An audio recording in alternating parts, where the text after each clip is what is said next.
an evidence, if you will, of the greatness of what God did in that country, a testimony to the truth of the words that we find in the pages of the Bible.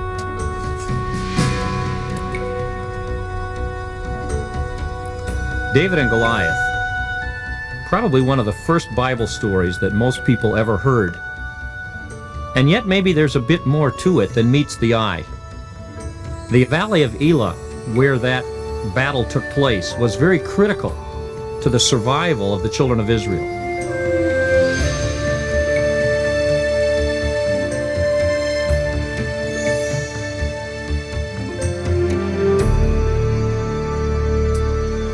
Okay, welcome to Tel Azekah. The entire tell is about 5 acres if you covered the other end where we just came up, the lower end, and the upper end here just a little bit less than an acre, so it's quite a bit smaller. The part you're sitting on from the latest archaeological survey looks like Iron Age 2, so you're talking the period of the nation of Judah, probably Rehoboam through Josiah, sometime during that particular period. But let's set ourselves again geographically if we can, so that we just get this lesson down and we get focused on why we're at this particular location and why these events happened here. To our east, you see now in the skyline, in the haze there, the mountains of Judea. Bethlehem is 12 miles from where we are. Jerusalem about the same, maybe a little bit less as the crow flies. So we're really very close to those critical areas in the mountains. To our west, you can see the Mediterranean from here, from this upper part of the tell. And that too is probably 12 or so miles away. So we're really not very far from the Mediterranean. We're not very far from the Judea Mountains. And we're in the Shephelah, which is that buffer zone between the two. Now, as we've seen at Beth Shemesh with the Valley of Sorek, there is another valley that comes here from the coastal plain. If you followed it up, you would come out not so very far from Bethlehem. And that made this particular area a critical area strategically for the same reason. This city here, or this hill, this tell, guards or defends that particular gateway or doorway up into the mountains. So if you're the mountain people and you want to keep the coastal plain people out, you need to hold this area. If you're the coastal plain people and you're worried about the mountain people, you need to hold this particular area, and that's why there's a tell here. When Joshua came down the valley of Ailon, remember where the sun stood still, they chased the 5 kings and their armies this far. They chased them as far as Azekah, and they ended here, and the cave where the 5 kings holed up and were eventually buried is not so very far from here. Later, this city guarded again the mountains, and when the 2 great empires from the east of Assyria and Babylon wanted to take this part of the world, they down the coastal plain and then into the interior of the country. So first the army of the Assyrians at the time of King Sennacherib, he came here and destroyed this city. Later in 587, the country of Babylon came here. King Nebuchadnezzar at that point, on his way up to destroy the first temple, which he would do very shortly after, he comes here, he surrounds this city, and the book of Jeremiah in chapter 34 tells us that finally there were only 2 cities left besides Jerusalem, Azekah and Lachish, which is the next one we visit down to the south here a ways. This one also fell, though the Bible doesn't tell us about its fall. What we do know is that somewhere in the mountains here to the south of us, there was a person sitting watching every night for the signal fire from this city. And whenever he saw the fire, he knew the city would still stand. He wrote it down on one of those little potsherds that you've been collecting, and he sent it to his area commander, who was a man in the city of Lachish. And he sent them these letters, and he says in them, I can still see the signal fire of Azekah. Those letters were buried in the gate of Lachish, and they were recovered recently, archaeologically, actually it's some time ago, and they're called the Lachish letters, and they refer to that the signal fire was still seen here. Later, the signal fire is no longer seen, and this city falls and is destroyed. However, the focus of what we're going to think about here that will lead to our faith lesson is the story of David and Goliath. Now, we don't need to repeat about the Philistines other than just to remind you the Philistines lived here to the west on the coastal plain. They're the sophisticated, cultured people. To the east lived the Israelites fairly primitively in the mountains, and here in this valley is a place where the Philistines would penetrate, getting up into the mountains and threatening even the very existence of the people that God had put there for a very specific reason. There's battle drawn up. The Philistine army has come down this valley. There must have been some people sitting about where you were watching that battle take place. The Israelite army came down from the mountains, and they were assembled as well, and the place where they met was somewhere in this valley. Now, I can't show you the square inch, and I'm not going to try. Let's say it's likely that the Philistines were on the other hills on the other side of that valley. That's likely, and we don't need to make it more than that, but at least it will shape an image. The Israelites likely assembled on the hill on that side of the valley, just beyond the road.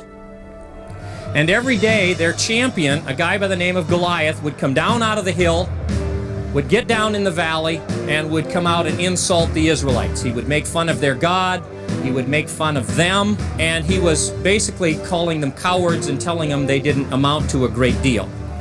And at that point, David comes along. David lived in Bethlehem, which is up in the Judea mountains, like I said, about 12 miles from here.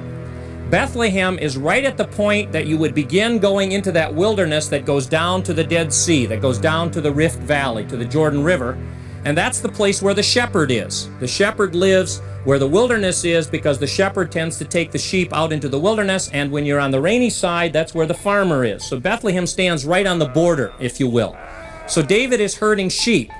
The fact he's taking care of sheep while his brothers are here in the battle means that he's very young. You might even say he could have been 8, 10, 12 years old. Now, that raises an interesting issue, and that is that God uses people who may not from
the ancient land of Israel is a testimony.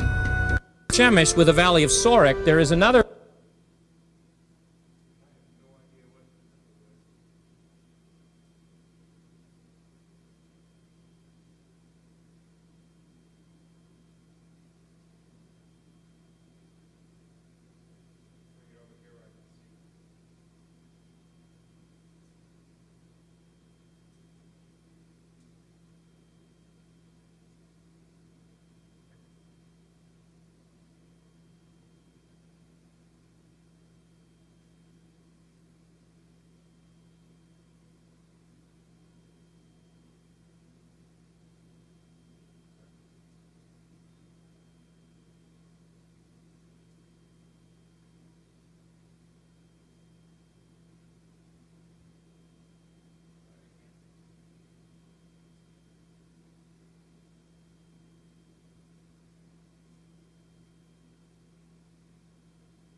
The ancient land of Israel is a testimony, an evidence, if you will, of the greatness of what God did in that country. A testimony to the truth of the words that we find in the pages of the Bible. Abraham is right at the point that you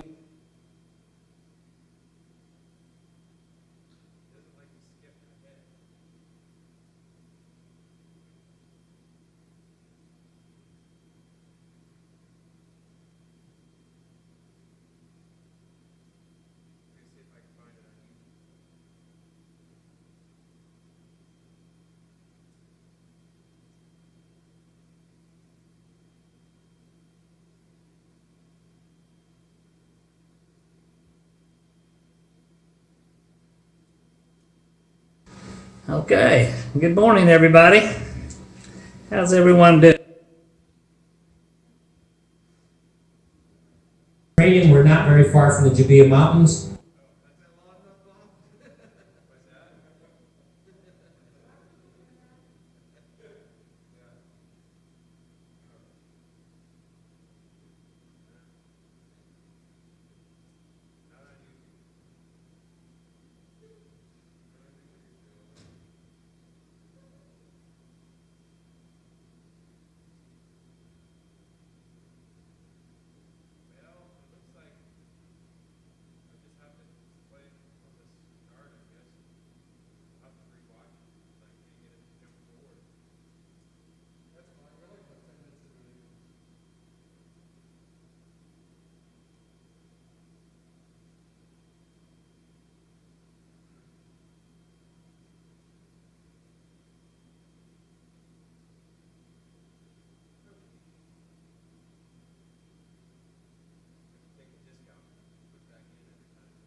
Юрий, если им надо найти для кадра что-нибудь найти,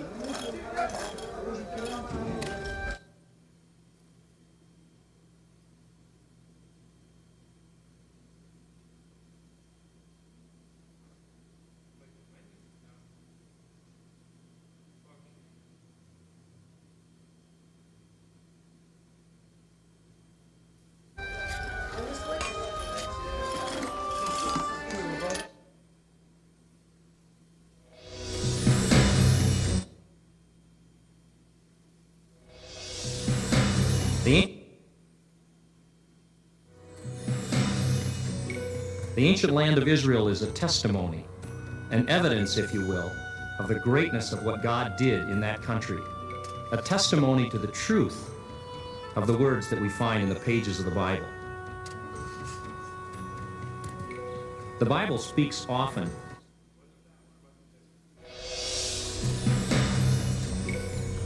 The ancient land of Israel is a testimony, an evidence, if you will, of the greatness of what God did in that country. A testimony to the truth of the words that we find in the pages of the Bible.